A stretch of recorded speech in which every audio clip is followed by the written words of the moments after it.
mưa xuống đời,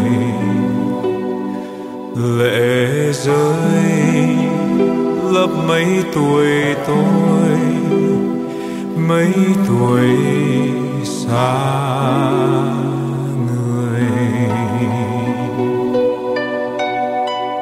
Ngày thần tiên em bước lên ngôi, đã nghe son vàng ta tới.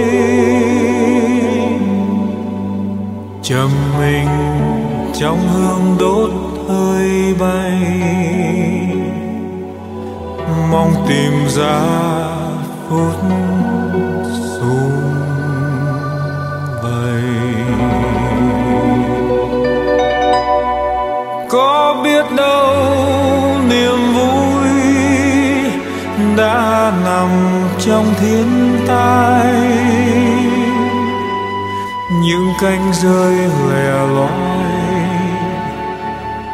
mù trong bóng đêm dài.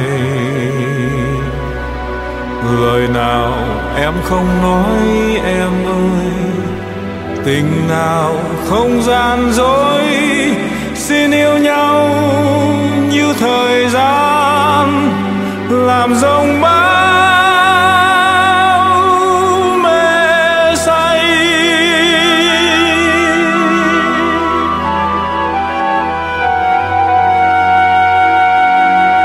Lá thốt lên lời cây, gió lũ đưa đường mây.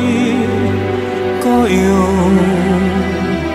xin những ngày thơ ngây, lúc mắt chưa nhạt phai, lúc tóc chưa đổi thay, lúc môi chưa biết dối cho lời.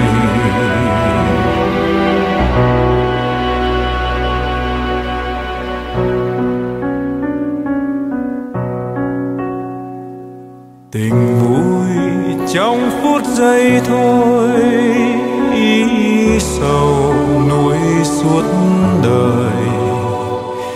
Thì xin giữ lấy niềm tin, dẫu mộng không đêm. Dù trời đem cay đắng gieo thêm, cũng xin đón chờ bình yên. Vì còn đây câu nói yêu em, âm thầm soi lối vui tìm đến.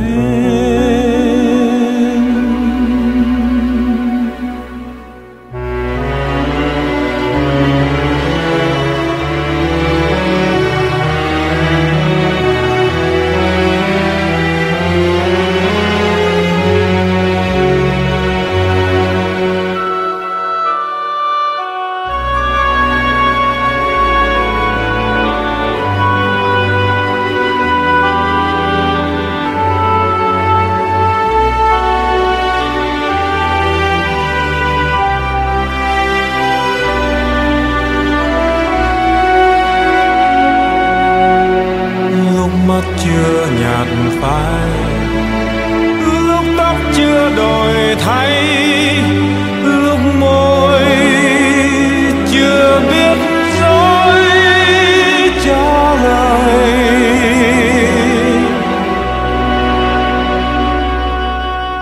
Thần tiên gãy cánh đêm xuân, bước lạc xa xuống trần.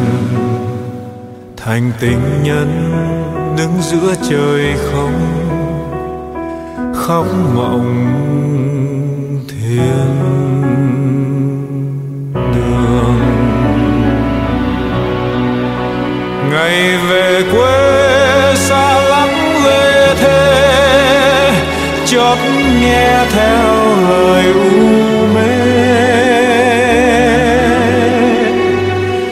Làm tình yêu nuôi cánh bay đi, nhưng còn dăm phút vui trần thế.